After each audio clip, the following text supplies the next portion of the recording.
Good morning. I'm Alex Jahangir. Last September, I had the privilege of chairing Mayor O'Connell's transition committee focusing on how Nashville moves. This committee was charged by the mayor to make recommendations for possible solutions to our transportation and mobility issues.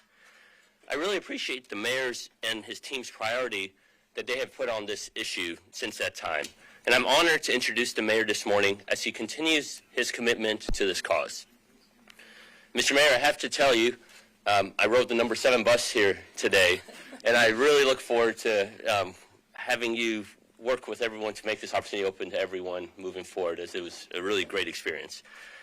Today, joining the mayor, we have WeGo CEO Steve Flan, Director of Nashville Department of Transportation and Multimodal Infrastructure, Diane Alarcon, Transit Authority Chair Gail Carr-Williams, and Michael Briggs, who leads on transportation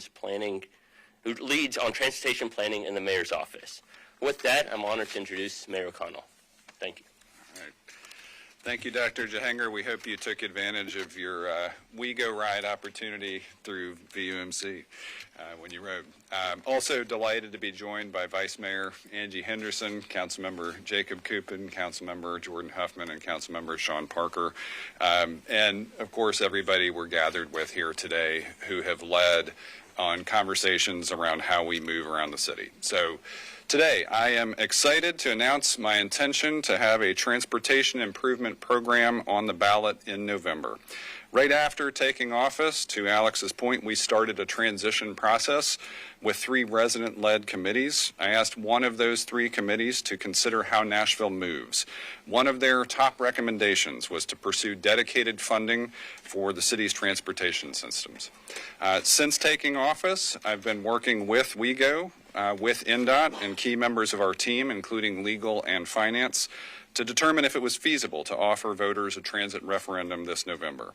After getting the green light on both legal and financial aspects of the process and reviewing the progress that WeGo and NDOT had made, we are indeed preparing to put a referendum in front of the voters of Nashville on November 5th. I think most of you know how deeply personal this issue is to me. My start in public service was my appointment to the Nashville MTA Board of Directors at Mayor Carl Dean's invitation. Access to transit and commuting by bike were the keys to my own pathway to home ownership. More people deserve that opportunity. But my story shows how much this isn't about me. It's about the people who live here and whether they can afford to stay here. The cost of transportation is nearly equal to the cost of housing for most households in Nashville, and it's past time we tackle our transportation issues so that Nashville can become a more livable city, a place you want to stay and can. Today, we're not releasing a map or unveiling a plan. We're pressing the go button on a process to give voters the best choice. For the next 6 weeks, we will be sharing WeGo and NDOT updates on their progress with and seeking input from the public and Metro Council members.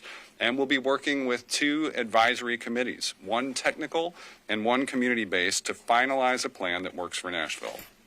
That plan should be ready for financial audit, one of the conditions of the Improve Act that allows us to do this, at the end of March, and then it will go to Metro Council for approval to go on the ballot. If our Metro Council agrees, we'll continue the conversation with Nashvillians about how we make our city easier to move around all through the summer and fall, and then it will be up to all of us as voters to make a choice in November. It may seem like we're moving fast here, but over the last decade, Nashville has conducted more than 70 plans and studies that tens of thousands of Nashvillians, more than 65,000, have contributed to and given input on. In the coming weeks, we'll have pulled the best of these ideas into a plan that delivers on Nashville's most pressing transportation needs. It's time to get to work. As mayor, I'm committed to supporting a modern transportation system that reduces Nashvillians' transportation costs and helps us get where we need to go.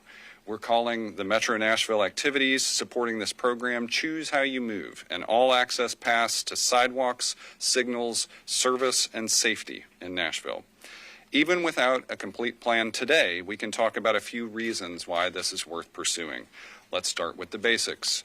This program will give us the best chance to put more sidewalks into more communities beyond anything else we'll do. Meanwhile, not only is transit necessary, it's popular. According to data from Imagine Nashville, another important effort that Alex has co-chaired and who have talked to more than 10,000 Nashvillians over just the past few months, 74% of us strongly agree that investing in citywide public transportation is an important priority for our future. People use it and want more of it. After the pandemic, Nashville's transit system bounced back faster than most other cities, 20 points above the national average, with key routes well above their pre-pandemic ridership. From my own service on the Nashville MTA Board of Directors, I can tell you if we build it, people will ride. The program will give us a transit system that runs 24/7, 365, because we know that Nashvillians don't just work 9 to 5. It'll let us invest in more community transit centers that connect to each other, so people thinking about using the bus don't have to go downtown just to get to some other part of the city. This program will also help with traffic, and I don't mean that we think just having more bus service will make traffic go away. I mean we'll start upgrading our traffic signals so they know where the traffic is. We will have a traffic management center that is dynamic and responds to actual patterns that people are moving around the city using. We need traffic signals that keep traffic moving instead of keeping us stuck at red lights when no other cars are coming the other way. This will be great for motorists, bus riders, and even pedestrians as we also improve intersections. This program is bigger than Davidson County. We know that. It impacts all of our neighbors. We're taking much more of a regional approach this time, and that includes working with our partners in surrounding cities and counties and at the state. When we don't manage our growth effectively, it affects other communities. We expect to create great new opportunities to partner with the region. We're a big city, and it's time to act like one. According to Think Tennessee, of the top 50 cities in the United States, only 4 don't have some form of dedicated funding for transportation and infrastructure. 2 of those 4 are in Tennessee, including Nashville. We've been on the move in so many ways over the past couple of decades, except with regard to this basic principle of how we move around our own city. We've been stuck in neutral, and we've got to move. Just a few weeks ago, we proposed our first capital spending plan, pending Metro Council approval. In that plan, we're proposing the city's largest transportation investment in 6 years. This will help us expand the WeGo bus fleet. It will invest $10 million in sidewalks, $2.5 million to coordinate traffic signals, and $4 million in neighborhood transit centers like the Rip Patton North Nashville Transit Center, which opens in just a few weeks. The Rip Patton Center is a new WeGo development at 26th Avenue North and Clarksville Highway. It'll have an air-conditioned waiting room, restrooms, Wi-Fi, and multiple bus bays to connect several different routes across town. It's a great model for what we can do in communities across the city. But this capital spending plan is also a great example of how trying to do this only in year-over-year budgeting is limiting because of everything else we need to invest in. So this year, we will have one more huge bite at this apple. We are looking forward to the conversation. This is in many ways our last best chance to take a huge step forward as a city together. This will be up to all of us. Happy to take your questions. Thank you so much. Thank you, Vice Mayor. I noticed there wasn't any mention of light rail in there at all. Had that ever come up in conversation? It has. We've evaluated not only WeGo's In Motion plan that began when I was still on the board and was approved after I joined the Metro Council. It was certainly a major component of the 2018 Let's Move Nashville program. I will say I think what we're going to propose is going to be very ambitious for Nashville to have dedicated funding at all for our transportation infrastructure is going to be a significant leap forward. And I don't think that a heavy investment in rail is necessary to accomplish the goals of moving around the city, the affordability and livability aspects.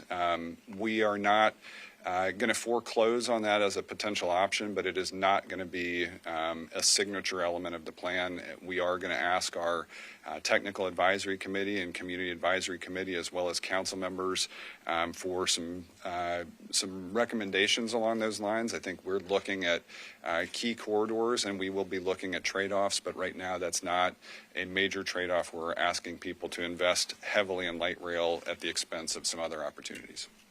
Does that mean that you're not going to pursue rail to the airport? I will say the baseline work we have done so far, that's not going to be the recommendation we offer, but we are going to spend this next period of several weeks making sure that that's a trade-off people are comfortable with.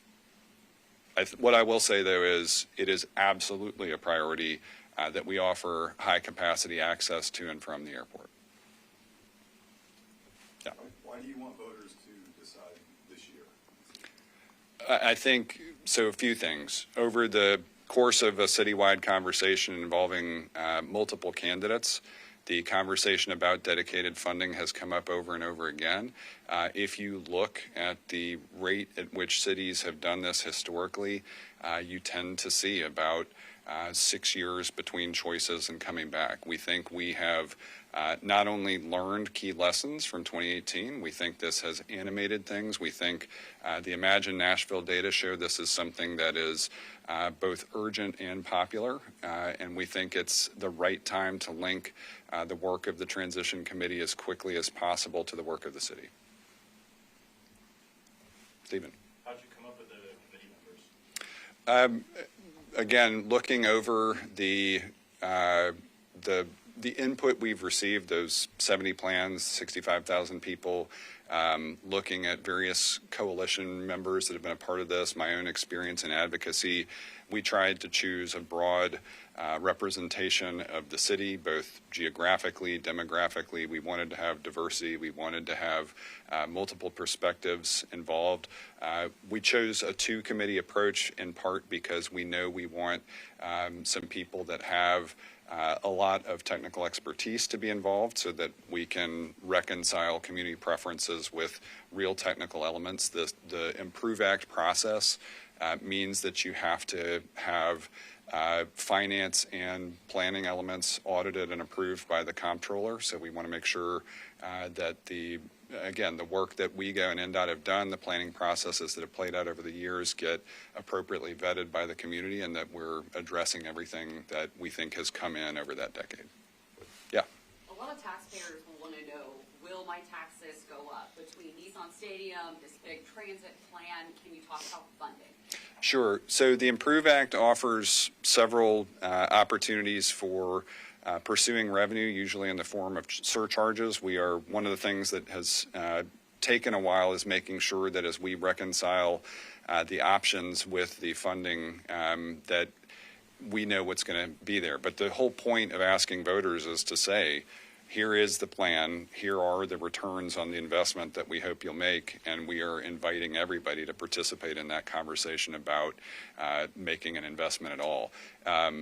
You'll know from the previous implementation, though, this is also one of the most effective ways to repatriate tax dollars that have already gone to the federal government.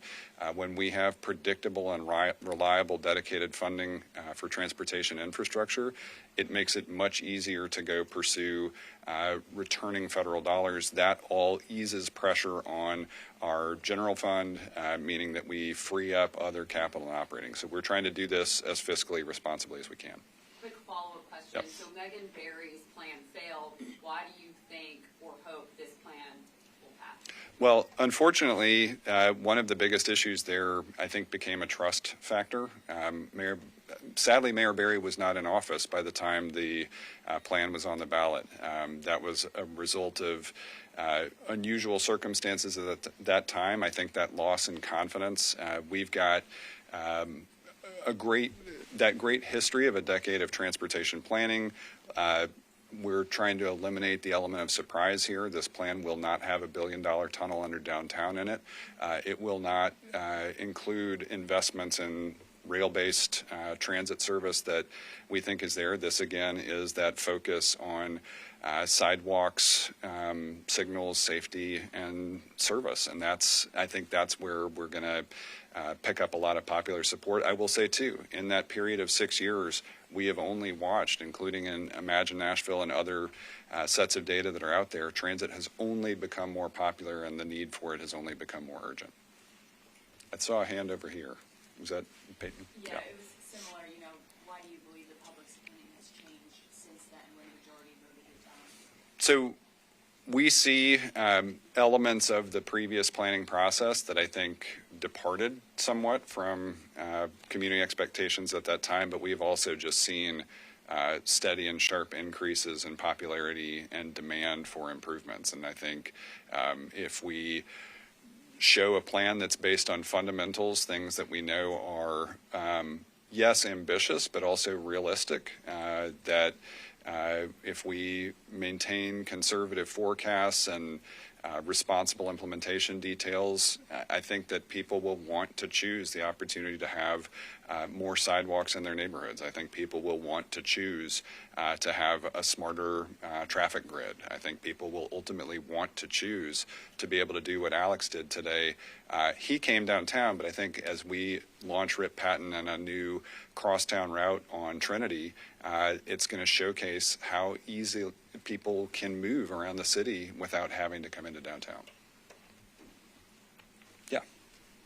One of the, I guess, concerns about the 2018 referendum was kind of centered around displacement, gentrification, that sort of thing. What are you doing to kind of center that?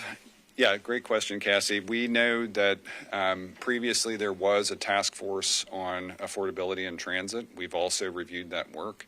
Our Metro Planning Department, and specifically the Housing Division, have been at the table with WeGo and NDOT as we have arrived at this point. And so we are looking both at appropriate opportunities for constructing new affordable housing and undeveloped land along some of these major corridors, but we're also very specifically looking at anti-displacement strategies. We know one of the concerns, for instance, about rail specifically has been that it could increase the rate of gentrification. And that's one of the reasons why I think more traditional modes and community-based transit centers that have locally kind of neighborhood scale economic development capacity are going to actually relieve the pressures there that we've seen in previous iterations. Quick follow-up on that. Austin, in their transit referendum, put in place an anti-displacement fund. Is that something that's an option within, legal constraints in Tennessee?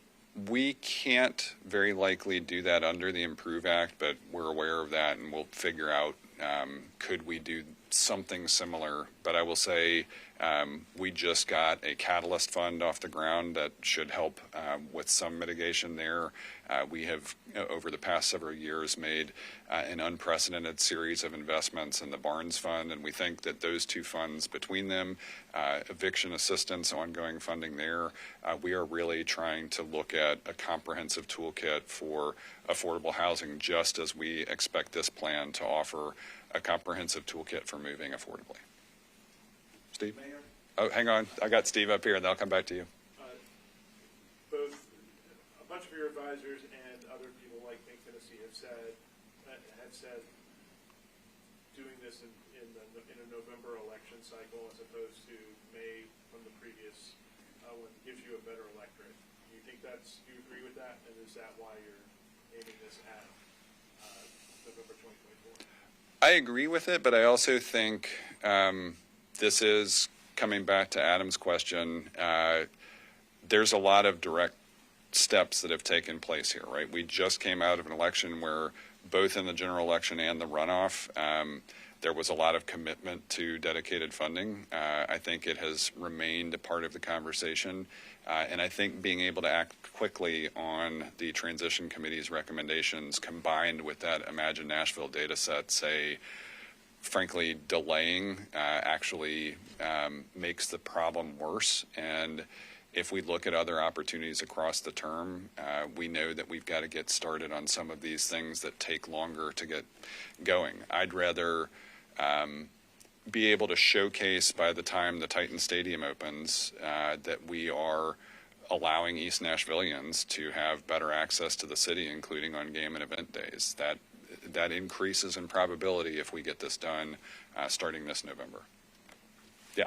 How much of the plan's success will depend on increasing bus ridership, and how do you intend to get citizens to buy in as bus patrons? Yeah, so Alex is a great case study from this morning. I think sometimes people discover when their cars are in the shop or they have other things going on that are changes in their usual pattern. We've got several major employers that participate in We Go Ride.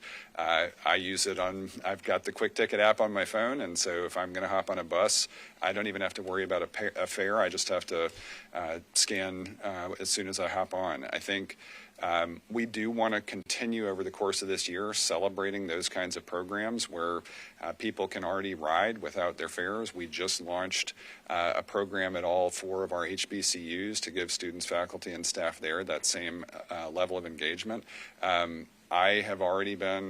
It's been wonderful to see the level of demand for transit to access Nashville SC games. We think this season for that sporting venue in particular is going to show ridership continuing to increase. I think as Steve and his team continue with service changes, they've added express service to Nashville SC. This new crosstown route on Trinity is going to be a big deal. We continue to try to meet people where they are, and I think as Metro employees, Vanderbilt employees, state employees, large corporate employees start to literally get on the bus, they find that it's actually one of the things that is working. I mean, it's not that we don't have a transit system right now. It's just more limited than one that serves the whole city effectively. And so we think there are going to be a lot of opportunities to showcase ridership all year long. Forgive me, the first part of that question is how crucial it is to increase ridership at this point. I guess some of it is that it's already naturally occurring. I wouldn't say we have to hit some ridership threshold on any given route, but Steve can tell you, in that bounce back after COVID, we're running buses every 10 minutes or more on Murfreesboro Pike, and sometimes those are standing room only buses. We need to give people the kind of confidence that not only will the bus come regularly to the point where you don't have to wait an hour in between opportunities, but also that when you get on it, there's going to be room for you. So we're seeing the good kind of problem for demand out there on some of those core routes. I wouldn't say it's a precondition, but we're also going to be demonstrating over and over again that throughout the system we are not confronting an empty bus problem. Adam. What's the rough ballpark price tag for where you expect? I'm going to say we're going to wait until March to probably even say something, because there are so many things. There are the buckets of revenue available under the Improve Act. There are the things you can anticipate in federal funding or bond issuance. I don't want to put a ballpark on it yet until we're closer to something that I would say is auditable, and we're not there yet. Talking multiple billions, do you think? Or? I mean, I would say probably in the range of starting with a B is safe to assume over a 30-year period, right? This wouldn't be in that first year you ask people to do this. This is a long-term plan, and so the scale of implementation and time, yeah, I mean, that's where we'll be. But given that these are mostly plans that are known and that you have actively vetted already, it's safe to say you have a fairly good idea of what the price tag is already. I mean, I'll say it this way. The difference between $2 and $3 billion matters, and you want to be auditable before you go say that that's one of the things you're talking about. So I'm going to wait until we have something that I feel much better about taking to the comptroller. Sorry if I missed this before, but do you expect dedicated bus lanes to be a big part of this? We didn't talk about that, and again, I don't know a big part of it. Under the Improve Act, they're an option, but the state took subsequent legislative action that put some constraints on it. Between the WeGo and NDOT teams, we're looking at every corridor. I do think, kind of like achieving dedicated funding, it's somewhat unusual for a city of Nashville's size to have 0 dedicated lanes for transit. I expect we will look at some proposals that offer that. Again, that creates some other advantages. We've had previous discussions about emergency vehicle use of those. You tend to wind up with additional flexibility there. I do think that as we go through the committee process, we'll be exploring where dedicated lanes make sense. We have time for maybe 1, 2 more? Yeah. Hey, David with Fox 17, Mr. Mayor. How you doing? Hey, doing well, thanks. Good, good. I just got a couple questions, and I'll try to wrap them up real quick. Okay. Where are you getting the money for all these new hires you're proposing, and who's going to pay for it? We're not really proposing a ton of new hires. We took office under an existing fiscal year 24 budget that had the mayor's office staffed at a level that was approved last June. So not a lot of new hires. The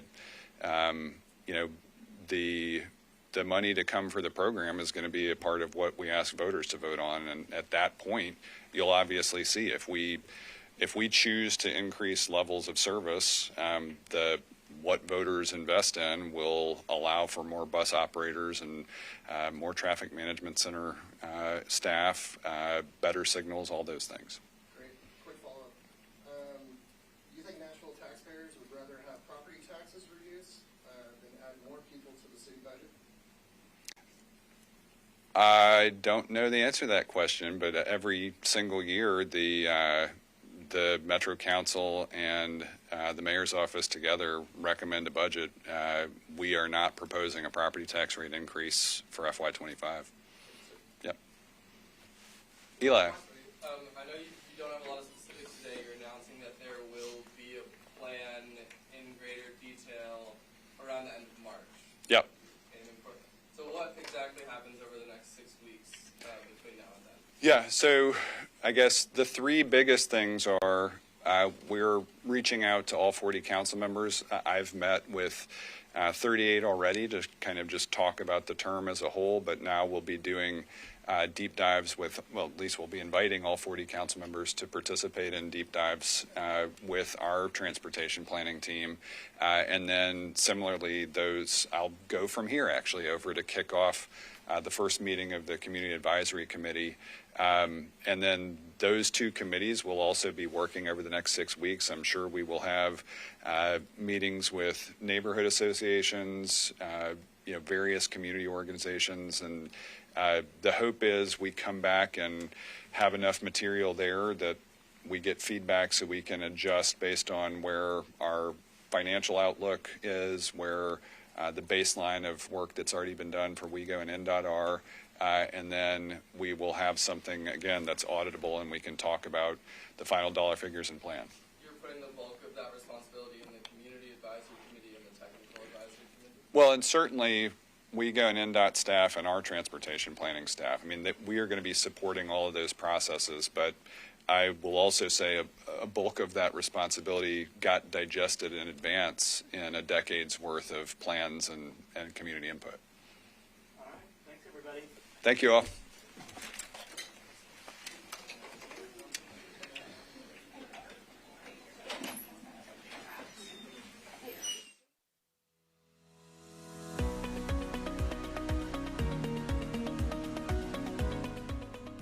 This has been a service of the Metro Nashville Network. If you would like to see this presentation again, or for more information on this and other programs, visit nashville.gov.